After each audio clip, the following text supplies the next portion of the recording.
Pokemon 2000's underperformance at the box office, despite a more aggressive ad campaign, was a pretty clear indicator that the Western world was finally starting to move on. The first wave of kids to get suckered in were all too busy hitting puberty to fill another Pokédex, plus the Harry Potter phenomenon was in full swing, and parents were probably relieved to see their kids staring at a book rather than a Game Boy. So when it was announced that a third Pokemon movie would hit theaters the following spring, the response was a resounding, "Really?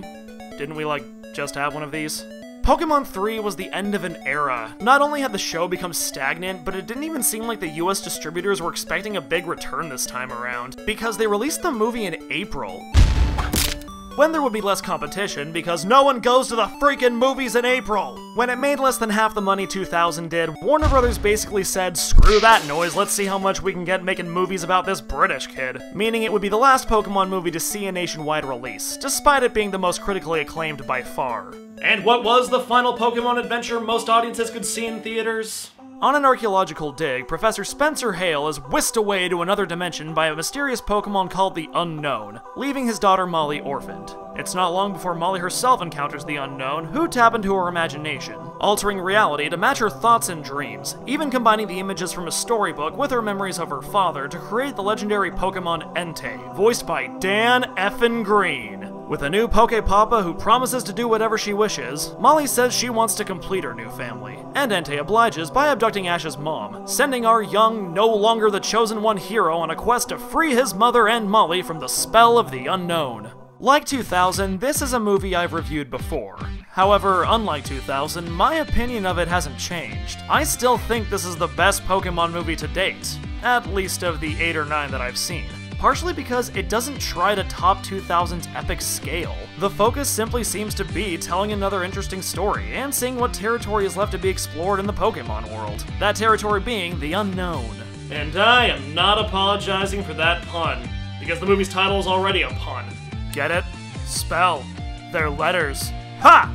These aren't just forces beyond our control, they're forces beyond our understanding. The conflict doesn't come from a place of malice or greed, it happens because a bunch of weird floating letters give a child a blank check for God only knows what reason.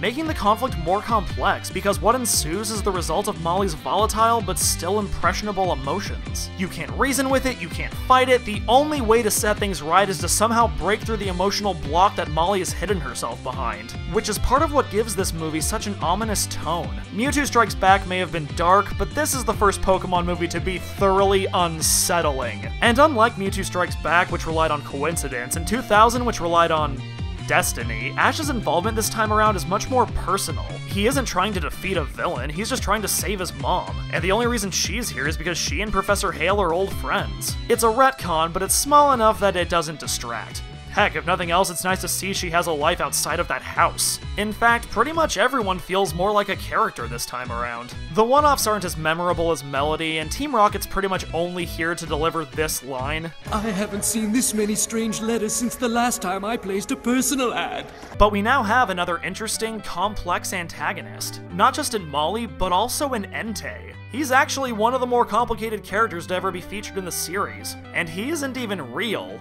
There are also some very subtle touches, like Oak actually berating Ash for being impulsive and reckless before resuming his role as an expositional device. What's he? That boy's looking for trouble. He's looking for his mom. Tell it, sister! And come on, how often do you see Misty or Brock in an actual Pokemon battle? There's even a greater focus on Pokemon training in general. Not only do the characters reach for their Pokeballs more often, we also see Pokemon used for more creative purposes than fighting. And of course, it all comes to a head in the epic showdown. Charizard versus Entei. Holy crap! The explosion of pure badassatry is enough to make a grown man describe something as an explosion of pure badassatry! And yet, in spite of that, the movie never feels too big. It's certainly a noteworthy adventure, with one of the most awesome legendaries ever, but that's all it really is in the end. And we know Ash will have many more adventures like it, so it's not that big of a deal when this one doesn't come up in conversation. Though we probably have 2000 to thank for creating this context where Ash can pretty much have whatever life-threatening experience he wants. I know it sounds like I am just heaping praise on this thing, and that's because I am, but don't be fooled. I am still aware this movie has flaws, and that not everybody holds in the same regard that I do. Not every kid would understand Molly's plight, and I'm sure a lot of people had very little patience for her, myself included when I saw this in theaters. I was 11, cut me some slack.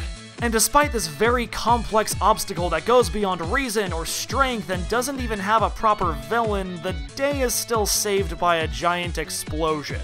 Albeit one that defies all logic. Molly, you have to believe in Entei. Believe it can stop the unknown, and it will!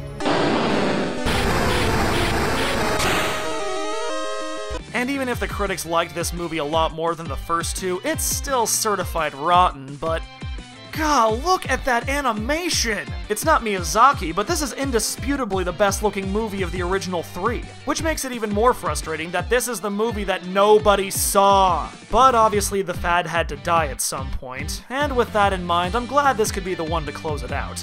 As for what I think of the follow-up Pokémon Forever, well, next time on Pokemonth. Pokemonth! The time has come to solve it once and for all. Who is the better sidekick?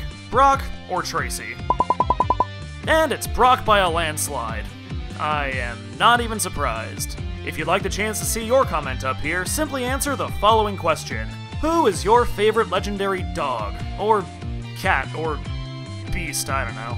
Entei, Suicune, or Raikou? Leave your answer in the comments below and you just might see it featured on the next episode of Pokemonth. In the meantime, please enjoy whatever the hell this is. I'm like Entei, am I?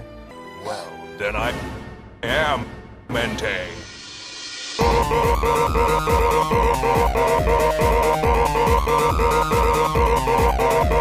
I am Entei. I am Entei. I am Entei.